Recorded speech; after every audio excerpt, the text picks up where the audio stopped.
Hello friends. आज मैं आप लोगों को जुलाई 21 इलेक्टिव पेपर रिस्क मैनेजमेंट का एनालिसिस करवाने आया हूं। As per general feedback paper students को थोड़ा ट्रिकी लगा और कुछ बच्चों को अनएक्सपेक्टेड लगा और कुछ बच्चों को एज पर हमारी क्लास डिस्कशन और एज पर जो हमने पहले ही से तैयार करके रखा था बच्चों को कि ये एक प्योर थ्योरेटिकल आपका पेपर है, तो आपको अपनी एनालिसिस और अपना जो पॉइंट ऑफ व्यू है वो रखना है सिंपल वे में। जिस तरह से आप कोई भी आपको अगर मान लीजिए ऐसे आता है या कोई भी आपके बारे में आपको बोला जाता है कि एक टॉपिक में लिखो और आपको उसमें लिखना होता है अपने ओन लैंग्वेज में, उस तरह से आपको पेपर देना है। तो बहुत सारे बच्चों को तो पता भी नहीं होता कि उनका पेपर अच्छा गया कि नहीं गया। इनफैक्ट उन्होंने 100% मार्क्स अटेम्प्ट करने के बावजूद भी वो कॉन्फिडेंट नहीं हो पाते। मात्र रीजन है कि इन सब क्वेश्चंस में कोई एक जेन्युइन आंसर बनकर नहीं निकलता है। तो जहां पे एफएससीएम जैसा पेपर अगर एफएससीएम से कंपैरिजन यहां कर रहा हूं, तो वहां पर जहां पर एक जेन्युइन आपका आंसर निकल कर आता है, जो क्वेश्चन है उसका आंसर आपको पता है कि यही होगा। रिस्क मैनेजमेंट में ऐसा नहीं है, इसमें आंसर बहुत सारे हो सकते हैं। तो सेम उसी तर्ज पे पेपर था। एक मात्र 2 नंबर का प्रैक्टिकल आया था, बाकी पूरा पेपर थ्योरेटिकल है। ठीक है, अपने लैंग्वेज में चीज़ों को लिखना है, कीवर्ड्स को पहचानना है। वो कीवर्ड्स आपको जो ओपन बुक एग्जाम में जो बुक में आपको दिया गया है उसको आपको लिखना है और अपने कुछ लैंग्वेजेस अपने कुछ एनालिसिस आपको साथ साथ देना है। Fine sir. तो फर्स्ट केस स्टडीज जैसा कि आप देख पा रहे हैं कि नॉर्मल एक केस स्टडी है जहां पर कंपनी कोई भी रिस्क मैनेजमेंट प्रोसेस फॉलो नहीं कर रहा है। There is a no formal risk management process in the company. तो कोई रिस्क मैनेजमेंट फॉलो नहीं कर रहा। अच्छा, इसमें एक और बात है, हर क्वेश्चन का लगभग सेम ही चीज रहेगा, risk risk risk risk risk. एक भी ऐसा चैप्टर नहीं है जिसमें रिस्क वर्ड नहीं है, क्योंकि चैप्टर सब्जेक्ट का नाम ही रिस्क मैनेजमेंट है। ठीक है, तो नॉर्मल आपने अगर 100% पेपर अटेम्प्ट किया है तो मैं आपको कहता हूं कि आपको 60 अबव तो डेफिनेटली आ जाएगा इस पेपर में भी। ठीक है, लेकिन आप अगर इस पेपर को एसएफएम के साथ जोड़ते हैं कि नहीं मुझे एकदम एक्यूरेट मेरा आंसर है कि नहीं, मुझे कैसे पता चलेगा, वो नहीं पता चलेगा। बिकॉज इसमें बहुत सारे आंसर हो सकते हैं। हो सकता है जो मैं आपको आंसर दूं और इंस्टीट्यूट का जो आंसर आए वो भी डिफरेंट रहे। मेरा पॉइंट ऑफ व्यू और इंस्टीट्यूट का पॉइंट ऑफ व्यू अलग हो सकता है। ठीक है, फाइन। तो ये आप देख सकते हैं पूरा केस स्टडीज है। एमसीक्यू अगेन, यहाँ पर एमसीक्यू का एक अच्छा रोल होता है। अगर आप एमसीक्यू आपको आसान लगता है या आपने एमसीक्यू अच्छे से पढ़ा होगा, जो कि मैंने इशू किया है, तो हो सकता है आपको एमसीक्यू यहाँ पर आसान लगा हो। इसमें कोई दिक्कत नहीं आनी चाहिए। अगर 40 नंबर का एमसीक्यू है तो अगर आप 30 नंबर भी सिक्योर कर लेते, 30 मार्क्स भी, तो आपका एग्जामिशन है, प्रोवाइडेड आपने पूरा 100% मार्क्स अटेम्प्ट किया है। ठीक है, तो इसमें है describe any 3 soft element that is in your opinion influence the risk appetite of an organization. ऐसा आप बताएं जो आपके हिसाब से कंपनी के रिस्क एपिटाइट, तो रिस्क एपिटाइट वर्ड को ढूंढिए। पूरे मैंने पूरा इंडेक्स वगैरह बनाया हुआ है आपको। अब आपको पूरे बुक में देखना होगा, ये कीवर्ड निकालना पड़ेगा। रिस्क एपिटाइट कीवर्ड आप निकालिए और रिस्क एपिटाइट में वहां पर जो लिखा हुआ है उसको आपको थोड़ा सजाकर, थोड़ा सा आपको अपने लैंग्वेज में, और बुक का भी आप टू द पॉइंट कॉपी भी कर सकते हैं, कोई दिक्कत नहीं है। आपको लिखना है तो रिस्क एपिटाइट यहां पर कीवर्ड आ जाता है।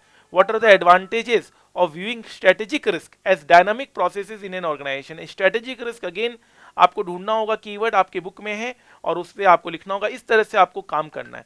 अगेन केस स्टडी 2 है, उसमें भी आपको रिस्क के बारे में ही बताया गया होगा। और केस स्टडी 2 में issue faced by star pharma, जो भी कंपनी है, इशू क्या क्या फेस किया जा रहा है। Weak control over raw material, raw material के अंडर उनका कंट्रोल बहुत ज्यादा नहीं है, और भी बहुत सारा बताया हुआ है यहाँ पर बात। ठीक है, और आपको पढ़ना है। अगेन यहाँ पर एमसीक्यू है जो कि मेरा मानना है कि आप कर लेंगे, कोई आपको दिक्कत नहीं आएगी। फाइन सर, तो ये सब चीजें हैं, आप यहाँ पर आराम से देख सकते हैं। और एमसीक्यू आपको थोड़ा सा मेहनत करना पड़ेगा, थोड़ा सा आपको यहाँ पर अगर एक्स्ट्रा नॉलेज है, फॉरेक्स का भी नॉलेज है, अगर आपको एसएफएम का नॉलेज है, तो आपके लिए एडवांटेज का पॉइंट यहाँ पर रहता है। अगेन ये सारे चीजें हैं, आप देख सकते हैं। केस स्टडी नंबर 3, अगेन ये भी रिस्क मैनेजमेंट के ऊपर केस स्टडी है। ये आपको जो प्रैक्टिकल है ये मैंने आपको क्लास में कराया हुआ है। एक्सपेक्टेड कैश फ्लोज आपको निकालना आता है, ये वाला सेम हमने जो प्रैक्टिकल है वो हमने क्लास में किया हुआ है। अगेन यहाँ पर भी आप देख सकते हैं एमसीक्यूज, अगेन यहाँ पर आपको दिख रहा है। और उसके बाद आप यहाँ पर बहुत सारी चीज़ें हैं। अगेन आप जब आंसर कर रहे होंगे तो आप बहुत ज़्यादा श्योर नहीं होंगे कि मेरा आंसर सही है या नहीं है। Case study number 4 again risk के ऊपर केस स्टडी है, और यहाँ पर अगेन यहाँ पर कुछ डाटा दिया हुआ है, आप देख सकते हैं capital turnover, inventory days, receivable days, इस तरह के रेशियो के ऊपर भी हमने क्लास में क्वेश्चंस किए हैं। और यहाँ पर VAR value at risk technique के बारे में भी कहा गया है। तो अगेन यहाँ पर आप देख सकते हैं इसके ऊपर आपका केस स्टडीज है, और इसके ऊपर आपके कुछ प्रैक्टिकल क्वेश्चन, सिनेरियो एनालिसिस भी आपके बुक में है। आपको कीवर्ड निकालना पड़ेगा और आपको आंसर अपना देना पड़ेगा। केस स्टडी नंबर 5 क्योंकि कोई क्लियर कट आंसर नहीं बन पाता है, तो इसलिए बच्चों को थोड़ा सा ट्रिकी लगता है, क्योंकि जब वो एक पेपर देने के बाद जब बोलते हैं यार मेरा पेपर गया कैसे, यार मुझसे भी मत पूछो कि मेरा पेपर कैसा गया, बस कर दिया। आपको एग्जाम में अच्छे मार्क्स आएंगे, इसकी गारंटी मैं दे सकता हूँ, प्रोवाइडेड आपकी लैंग्वेज आपने जो यूज किया है अपने आंसर शीट में वो करेक्ट लैंग्वेज आपने यूज किया है। ठीक है, फाइन सर। तो आप देख सकते हैं सारी चीजें। फाइन, तो क्वेश्चन आपके सामने है। एक 1-to-1 क्वेश्चन के एनालिसिस कराना पॉसिबल नहीं है।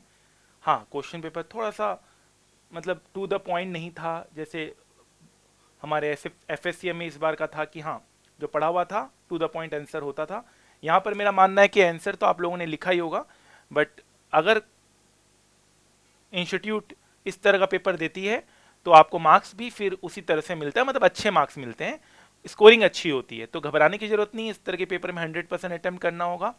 और एक पेपर को देखकर आप ये एनालाइज नहीं कर सकते कि पेपर टफ आएगा आगे चलकर या नहीं आएगा। हाँ, रिस्क मैनेजमेंट एक थ्योरेटिकल पेपर है जहां पर आपको टू द पॉइंट आंसर मिलना बड़ा मुश्किल हो जाता है, और बाकी के पेपर जैसे FSCM में टू द पॉइंट आपको आंसर जरूर मिलता है। सो ये एक डिफरेंसेस निकल कर आ रहा है इन दोनों पेपर में। बाकी सिलेबस रिस्क मैनेजमेंट का बहुत कम है। अगर आपके लिटरेचर स्ट्रांग है, अगर आप थ्योरी अच्छा लगता है आपको, तो risk management is will be your paper for future also. तो इस पेपर में आपको मार्क्स कितने मिलते हैं जरूर मुझे बताइएगा, and I am hoping that इस पेपर में भी आप एग्जामिशन जरूर सिक्योर करेंगे, क्योंकि क्लास में हमने हर प्रकार के रिस्क को एटलीस्ट कवर तो जरूर किया था। ठीक है, thank you so much friends, thank you very very much. बाकी आगे चलकर इसकी जो सॉल्यूशंस होंगे उसको भी हम ग्रुप में पोस्ट करेंगे, और जो भी बातें होगी वो मैं क्लास में करूंगा, या कुछ एडिशनल अगर मुझे कोई वीडियोस देना होगा तो मैं आपको जो ग्रुप है उसमें मैं पोस्ट कर दूंगा। तब तक के लिए माइंड बिल्कुल फ्री रखिए। अगर आपने 100% पेपर अटेम्प्ट किया है तो ये मेरा मानना है कि आपको इस पेपर में अच्छा स्कोरिंग मिलेगा। आप अपने MCQ जरूर मिला लीजिएगा। बाकी अगर आपको लगता है कि नहीं मैं सीधा आंसर जो मार्कशीट आएगा उसी को मैं अब कंसीडर करूंगा, मुझे बीच में कोई स्ट्रेस नहीं लेना है, तो आप बिल्कुल रिलीफ हो जाइए, अपने रिजल्ट्स का इंतजार कीजिए और इन बिटवीन अपना टाइम यूटिलाइज कीजिए कुछ फ्रूटफुल करने के लिए, कुछ अच्छा करने के लिए। Thank you so much friends, thank you very very much.